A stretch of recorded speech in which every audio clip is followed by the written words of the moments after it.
Over the weekend, the world witnessed a raw display of power. A ruthless raid that shattered the so-called rules-based order.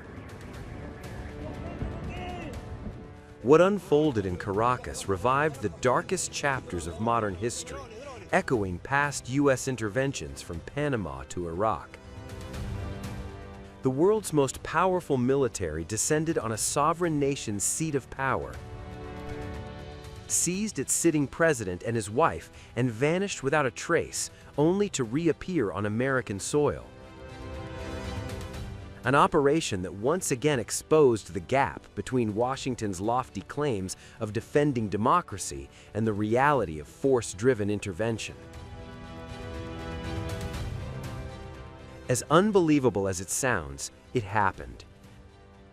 Deposed Venezuelan leader Nicolás Maduro has now pleaded not guilty in a New York courtroom.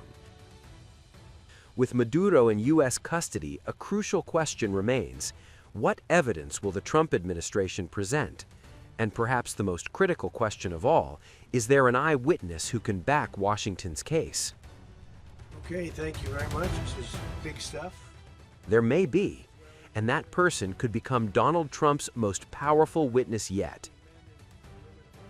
As prosecutors build their case against Nicolás Maduro, attention is now turning to a man who once stood at the very heart of Venezuela's power structure.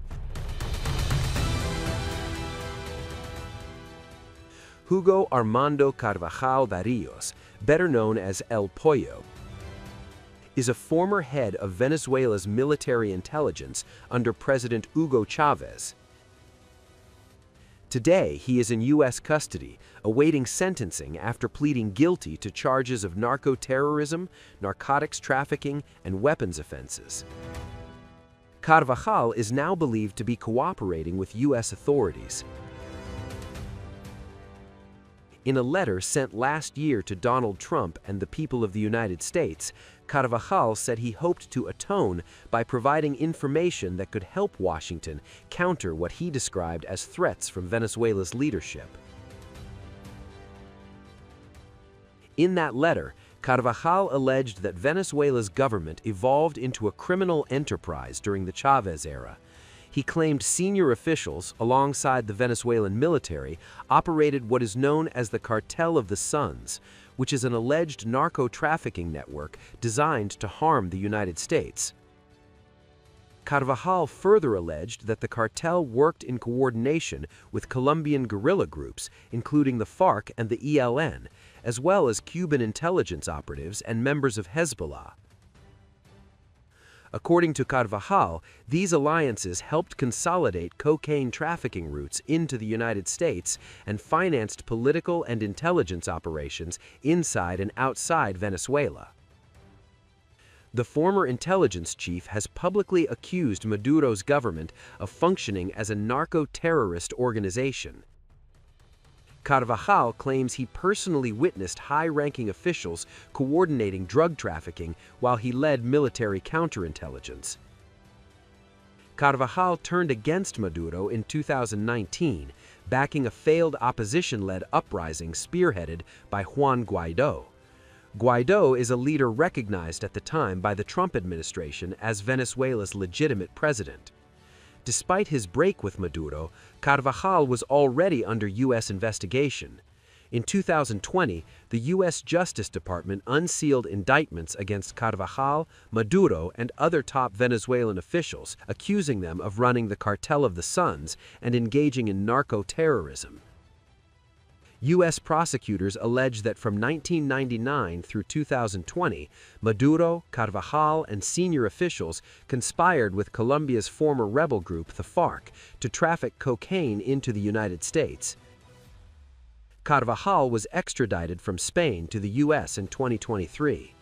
Now, as Maduro faces American justice, Hugo Armando Carvajal Barrios, El Pollo, could emerge as a key insider witness, offering prosecutors a rare window into what they describe as a state-run narco-terror network at the highest levels of Venezuela's former leadership. Gunfire shattered the night near Venezuela's presidential palace as the country plunged deeper into turmoil. This happened just days after U.S. forces captured and removed President Nicolás Maduro in a dramatic military raid. Witnesses reported shots fired late Monday near the Miraflores Palace in central Caracas, with soldiers and armored vehicles flooding the streets amid reports of a possible coup attempt.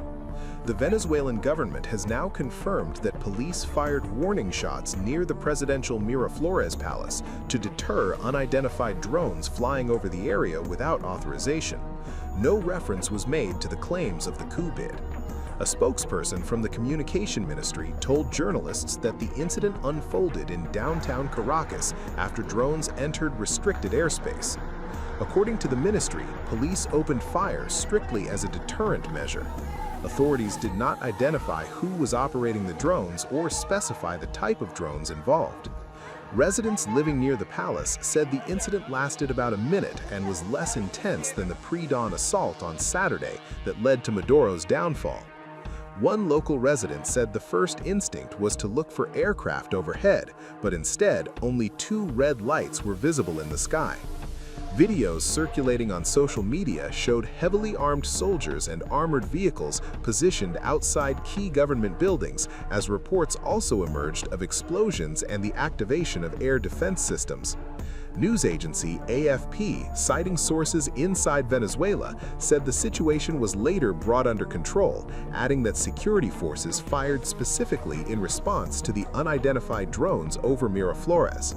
A White House official told CNN that the United States was not involved in the gunfire outside the palace and said Washington is closely monitoring developments on the ground.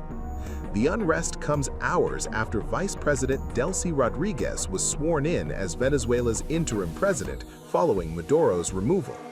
Troops have remained on high alert since Saturday when U.S. commandos captured Maduro and his wife, Cilia Flores, and transported them to New York. Both were indicted on drug trafficking charges, which Maduro denied during a court appearance on Monday, describing himself as a prisoner of war. Rodriguez condemned the U.S. operation as an imperialist attack, while Foreign Minister Iván Gil accused Washington of launching a colonial war to seize Venezuela's natural resources. He warned that Venezuela may be the first target, but not the last. International condemnation has followed. Russia and China have both denounced the U.S. raid, with Russia's UN envoy Vasily Nebenzia calling the operation international banditry. As gunfire fades but tensions remain high, Venezuela stands on edge, with power in transition, troops on the streets, and the world watching closely for what comes next.